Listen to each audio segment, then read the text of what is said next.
Or maybe something happened to the others. After all, I used to have litter mates too. But that was a long time ago, before I found Sarah.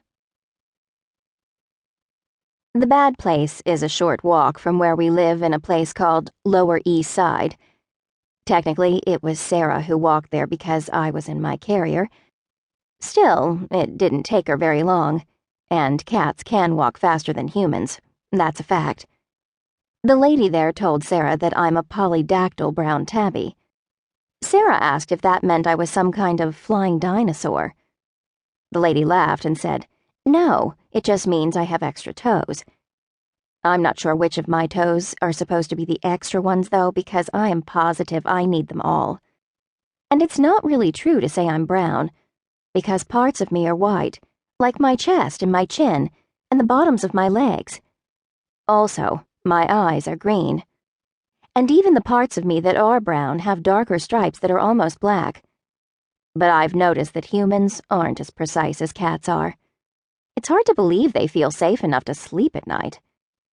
The stabbing lady also told Sarah that I was too skinny, which was to be expected because I'd been living by myself on the street. She said I'd probably fatten up quickly. I've gotten much taller and longer since then, but I'm still pretty skinny. Sarah says I'm lucky to stay that way without having to try, but the truth is, I'm skinny because I never eat all the food Sarah gives me. That's because even though she feeds me every day, she never feeds me at exactly the same time.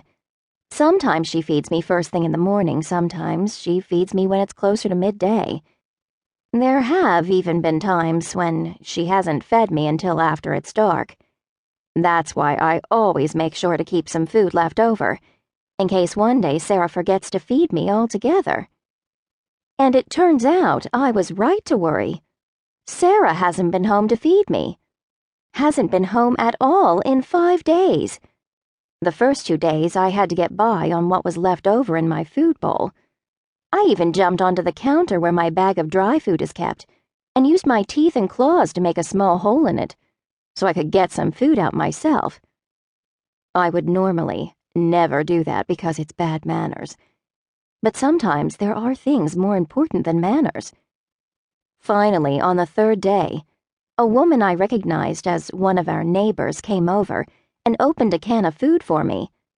"Prudence," she called, "come and eat, poor kitty, you must be so hungry." I had been waiting under the couch for her to leave, but I came out when I heard the can open. The woman tried to stroke my head, though, so I had to go back under the couch again and twitch the muscles on my back very fast until I felt calm. I don't like to be touched by humans I don't know well. So I waited until she left before I came out to eat, even though I was starving after 2 days with hardly any food. The woman has been back to feed me every day since then, although I still won't come out from under the couch until she's gone. Maybe she's trying to trap me with the food. Maybe she's already trapped Sarah somewhere, and that's why Sarah hasn't been home for so long. To pass the time while I wait for Sarah to come back, I sit on the windowsill, the one that overlooks the fire escape Sarah says I'm never, ever supposed to go on to, and watch what's happening on the street.